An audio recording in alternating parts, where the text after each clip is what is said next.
Queridos, eu quero que você já folheie sua Bíblia para o Salmo 86. Eu vou já ministrar a mensagem. Eu quero louvar a Deus pelos amados que nos visitam, que nos dão alegria de sua presença esta noite. Sejam bem-vindos, é sempre bom receber a presença de vocês entre nós. Vocês que nos assistem nas nossas transmissões pelo canal da igreja ID Semeador, Deus abençoe de forma poderosa a todos vocês. Nós nos alegramos por estarmos celebrando ao Senhor juntos. E eu quero ministrar uma mensagem. Essa tarde eu fiquei a pensar, Senhor, que palavra ministrarei para os meus irmãos hoje? E algumas coisas, alguns textos me vêm à mente, e Deus me fez pensar sobre algo, e eu quero sobre este algo compartilhar com você. Salmos 86, o versículo de número 8, é o texto introdutório dessa mensagem, e ele diz exatamente assim, aleluia. Salmos 86, versículo 8, você achou? Entre os deuses não há nenhum como tu, ó Senhor, não há obra como as tuas obras. Eu vou ler de novo. Entre os deuses não há nenhum como tu, ó Senhor, e não há obras como as tuas obras. Feche sua Bíblia e escute-me no que eu quero falar com você. Se nós tentarmos conceituar Deus, e aqui o salmista está dizendo, não há ninguém semelhante a ti, não há ninguém que eu possa compará-lo, e a maneira dele ver o quanto Deus é especial, o quanto Deus é grande, são as suas obras. Então, pelas obras, a gente pode identificar a grandeza de Deus. Podemos dizer que Ele é todo poderoso, podemos dizer que Ele é o Senhor que sara, que Ele é o Senhor que conforta, que abriga, o Senhor que fortalece. Muitos nomes podíamos dar para Deus, mas olhando por essa perspectiva do Salmo 86, as tuas obras revelam quem tu és. E nós chamamos isso na teologia de teodiceia, é quando a natureza revela Deus. E quando eu olho para a natureza, a grandeza do sol, da lua, dos mares, o movimento, o fluxo das marés, as estrelas, quando eu olho para estas coisas, um nome eu posso dar para Deus. Ele é Deus de detalhes, porque a natureza é cheia de detalhes, a criação é cheia de detalhes. Basta você olhar para a cor dos pássaros, as cores que se combinam e se entrelaçam entre si. Já olhou para um pavão? A beleza dele quando ele se aflora, quando ele se levanta e coloca aquela formosura. Já olhou para a combinação das cores do arco-íris? É só olhar para o agrupamento das estrelas, todas bem agrupadas, espalhadas na galáxia, e ao olhar para elas enxergamos a beleza de um Deus que é detalhista. É só olhar para o limite que Ele estabelece às ondas do mar, e que de 6 em 6 horas a maré tem o seu fluxo, vazante ou enchendo. É só olhar para a natureza e enxergar a formação do homem, o zigoto que está inserido dentro de um útero, e de repente forma-se a vida, possuindo características próprias, mesmo sendo nós uma multidão de pessoas, Ele faz cada um na sua particularidade e individualidade, e ainda mais nos conhece pelo nome. Ele sabe as digitais que você tem, Ele sabe as coisas, os cabelos que estão na sua cabeça. Esse é um Deus que podemos chamá-lo de Deus de detalhes. E quando eu penso sobre isto, eu estou falando sobre exatamente a ação de Deus na vida da gente. Porque se Deus é um Deus que age nos detalhes, está na hora da gente mudar a nossa percepção das coisas. Nós temos a tendência de só enxergar o todo.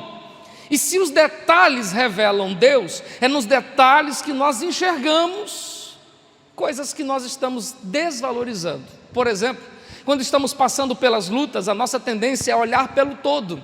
Essa batalha, essa guerra que estourou, essa doença que me consome, esse problema financeiro, esta crise familiar, nós olhamos para o todo e começamos a lamentar e dizer, Senhor, por que eu estou passando isso? Onde tu está? Mas se você mudar o seu olhar, você vai enxergar que nas lutas, o detalhe revela a grandiosidade de Deus. Por exemplo, quando falamos de luta na Bíblia, lembramos de um homem chamado Jó, um homem que perdeu tudo. Em um só dia ele recebe mensageiros dizendo que perdeu sua riqueza, perdeu sua fazenda, perdeu seus filhos, perdeu amigos, perdeu saúde. Jó é um homem tipicamente sinônimo de aflição. Quando se fala de aflição, Jó se lembra, o nome que se lembra é Jó. Só que ao olhar para Jó, devemos olhar diferente, procurar os detalhes e enxergar como Deus cuidou dele. E como foi, pastor? Deus, mesmo em tudo isso, preservou os mensageiros que chegaram na casa para contar a notícia para ele. Porque já imagine chegar ao final do dia e nenhuma notícia dos filhos, o desespero de saber onde eles estão, porque quando a casa morreu, quando a casa caiu, todos morreram, só sobrou o mensageiro. Imagine se o Senhor não tivesse deixado um para trazer a notícia. Ele permitiu no detalhe que alguém pudesse compartilhar, para não haver a angústia da incerteza do que possa ter acontecido com a sua casa, com os seus. É nos detalhes que eu enxergo Deus perseverando ou preservando a companheira dele, porque quando todos morreram, seus 10 filhos, a mulher ficou, a companheira ficou. E se alguém disse assim: pastor, uma companheira daquela não fazia nem bem, porque ela chega para Jó e diz: amaldiçoa Deus e morre. Só que quando ela diz isso, Deus provoca o maior dos sentimentos em Jó, porque quando ela olha para Jó e vê Jó se coçando com um caco de telha em cima da cinza, chorando pela morte dos filhos, e ela diz: homem, não te falta mais nada, morra. Isso despertou um sentimento em Jó, que todos nós temos, o senso de lutar pela vida. E isso é detalhe do cuidado de Deus. Até a aflição e a angústia revela um Deus que cuida de nós, os detalhes. É só olhar mais adiante e encontrará a história de José. Gênesis, no seus capítulos 37 a 41, revela a vida dele. E todos nós já devemos ter lido essa história ou ouvido falar dela. Pelas muitas vezes que eu já li a história de José, não tem como não se emocionar. Um menino sonhador que ganha uma roupa e desperta a inveja dos seus irmãos, e os seus irmãos o invejam e começam a odiá-lo, a aborrecê-lo, o lançam dentro de uma cisterna e ameaçam matá-lo, depois vendem como escravo. Ele é jogado de um lado para o outro, até parar numa casa, e lá ele é acusado de coisas que não fez, vai para o calabouço, e lá é esquecido, e passa-se anos na sua vida, e José, no meio de tudo isso, você só dizendo: por que Deus permitiu? Só que quando eu olho para a história de José, eu também enxergo os detalhes de Deus. Como, pastor?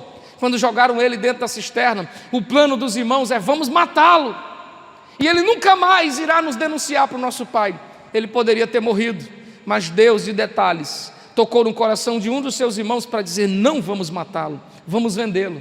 Ele poderia ter morrido ali mesmo, mas o Deus de detalhe cuidou para que ele não morresse. E agora que os midianitas vão passando e compram ele, ele se torna escravo e poderia ser vendido para qualquer outra pessoa. Mas o Deus de detalhes faz com que José seja vendido para Potifar, comandante do exército de Faraó. O escravo poderia ir para qualquer lugar, mas no detalhe, Deus tangeu para ir para a casa certa. E quando está na casa certa, o Deus de detalhe faz com que ele se torne próspero, fazendo com que tudo que ele põe a mão dê certo.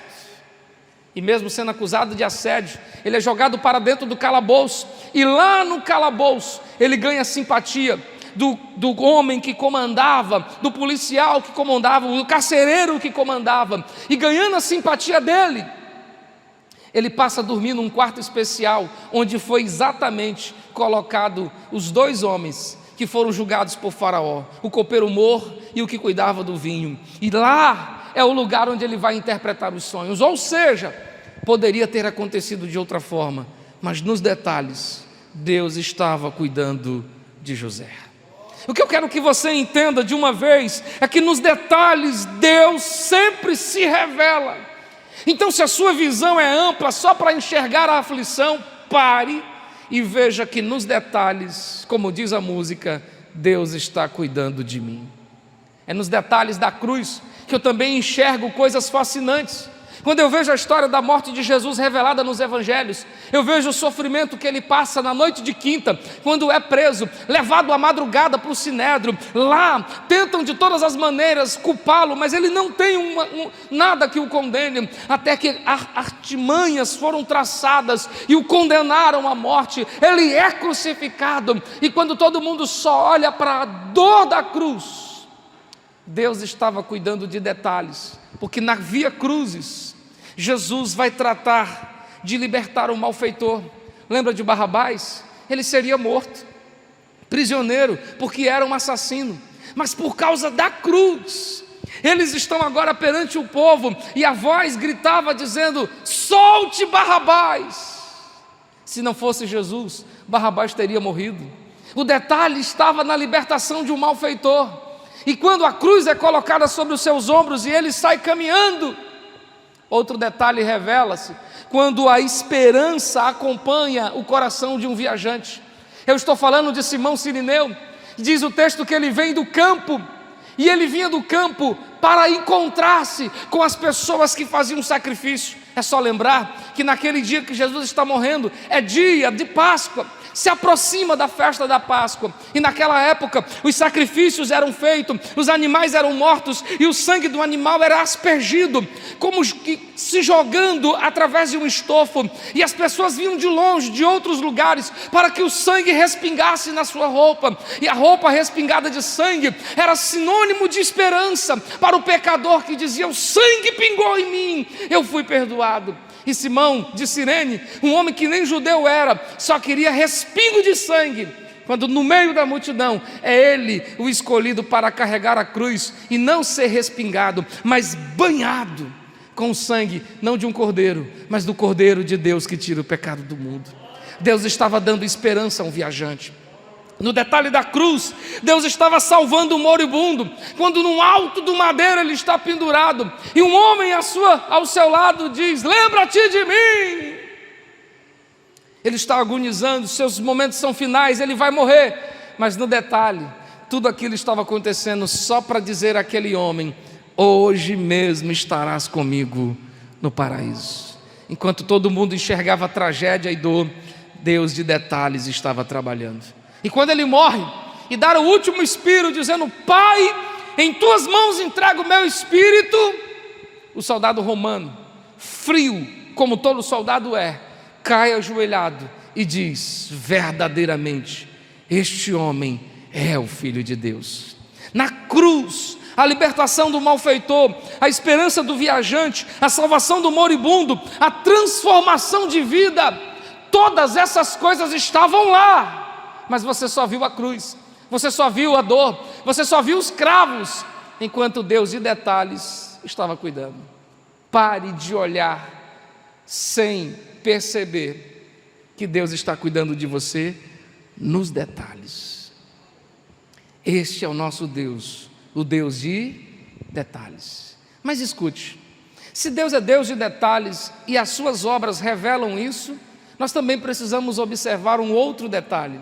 O detalhe da brevidade da nossa vida, porque essa é uma das coisas que nós precisamos observar. Se olhamos para a vida como um todo, vou crescer, vou casar, vou construir uma casa, vou me formar, vou ter filhos, será assim, e vai ser assim, e vai ser assim, e você esqueceu de um detalhe, que a sua vida é breve e tão frágil como uma flor que nasce bela ao dia e murcha ao final do dia, que sua vida é tão breve quanto uma vela acesa que o vento sopra e ela apaga. E aqui está um detalhe que você precisa observar sobre a brevidade da sua vida. Sua vida é breve, moço. Você talvez tenha planos para uma vida de 70 e talvez não chegue aos 50.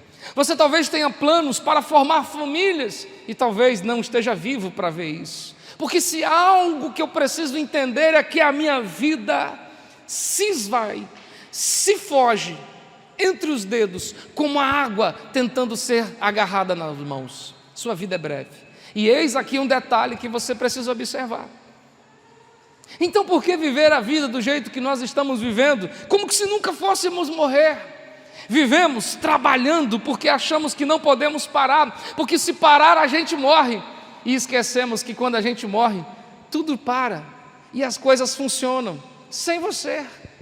Vivemos trabalhando freneticamente, porque eu não tenho tempo para parar, e quando a doença te pega, você descobre que parado você tinha tanto tempo. Vivemos sem ter tempo para os nossos filhos, porque nós precisamos correr atrás de uma coisa e outra para pôr em casa, e depois descobrimos que o que eles precisam já tem dentro de casa. Estamos ocupados demais nas telas de uma TV ou no celular, e não valorizamos as pessoas que estão do nosso lado, até o dia em que elas morrem, e nós percebemos que não mais as temos do lado, que elas não estarão mais ali na sala, onde muitas das vezes eu fiquei intertido em outras coisas, que elas não mais estarão do outro lado do quarto, porque eu estava intertido demais que não tinha tempo nem para dizer Benção, mãe. Benção, pai. Boa noite, filho. Boa noite, esposa. A vida é um detalhe, e você pode, qualquer hora, ser o alvo desse detalhe. Ou você acha que não? Qual é a certeza que você tem de que sair desse culto você continuará vivo? Nós vivemos por um detalhe chamado fôlego de vida. E descobrimos nessa pandemia que isso não é uma questão de dinheiro, porque dinheiro não cria o fôlego da vida. Descobrimos nessa pandemia que não é uma questão de influência. Tenho amigos, eles nada podem fazer. Que não é uma questão de conhecimento, eu entendo, sei como eu faço. O fôlego que você não valoriza e não percebe porque tem, e que você faz isso constantemente, todas as vezes que você expira e inspira, e você não valoriza, é o que tantas pessoas nesse momento estão querendo ter e não podem ter, porque a vida é um detalhe. Então eu te faço a pergunta que fez Jesus: como você está vivendo? De que maneira vive sua vida? Achando só a vida no todo, achando que tudo isso é tão belo que nunca vai passar. Vive para ter riquezas e morre sem poder sequer levá-las. Brigava tanto por uma beleza, por roupas, por calçados, e morre vestindo uma mortalha que ninguém sequer a quer ter. Carregado num caixão que depois é colocado debaixo do chão. Vive brigando para ser a pessoa mais visível e descobre que o nome do cemitério é Cemitério da Igualdade, onde todos estão no mesmo lugar. Ei, a vida é um detalhe. E num detalhe você precisa acordar para perceber que está na hora de você mudar. Está na hora de você reagir, está na hora de você repensar as suas coisas. Pare e perceba que o Deus de detalhes faz a obra nos detalhes, e se você quer viver bem, viva a vida em detalhes. Valorize o que importa, se dedique ao que realmente importa, abrace o que realmente precisa ser abraçado, solte o que precisa ser solto, desprenda-se do que deve ser desprendido e agarre-se àquilo que não pode viver sem Ele. E se tem uma coisa que nós não podemos viver sem, é sem Deus. Porque com saúde ou sem saúde você morre, com dinheiro ou sem dinheiro você morre, com amigos ou sem amigos você morre, com prestígio ou sem prestígio você morre, com entendimento ou sem entendimento você morre. Mas com Deus, a morte é só um detalhe, porque Ele disse: quem crer em mim, mesmo que esteja morto, viverá. Sexta-feira agora, eu estive em Araioses. Nós fomos visitar a igreja de um pastor amigo nosso, que faleceu há 10 dias atrás. Nós acompanhamos o seu velório, nós acompanhamos o seu cortejo, sepultamos ele, e eu fui dar um apoio à família. E as palavras dos seus filhos, quando ele entrou em parada cardíaca, ele morreu de parada cardíaca. E quando seus filhos viram aquilo acontecer, e tentando reanimar, mesmo moribundo, o pastor disse aos seus filhos: fiquem tranquilos, eu estou pronto para me encontrar com Jesus. O pastor Bernardo Maia morreu aos 67 anos, mas a vida dele foi dedicada a um detalhe: servir a Deus. Você pode dizer a mesma coisa? Quando a morte beijar sua face, você pode dizer a mesma coisa? Você pode dizer: estou pronto. Eu não estou dizendo que nós estamos ansiando que esse dia aconteça, porque nós corremos da morte. Isso está na nossa natureza, nós não nascemos para morrer, então nenhum de nós ansiamos por isso. Mas se esse é um detalhe inquestionável, que não dá para mudar, então a melhor coisa a se fazer é viver pronto para esse dia. E como se apronta para esse dia?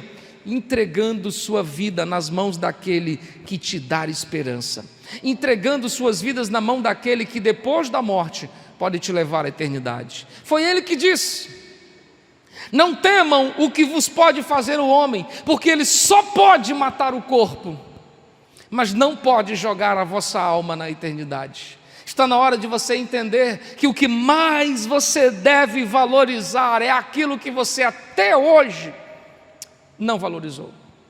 Pastor, não diga isso. É claro que eu valorizo.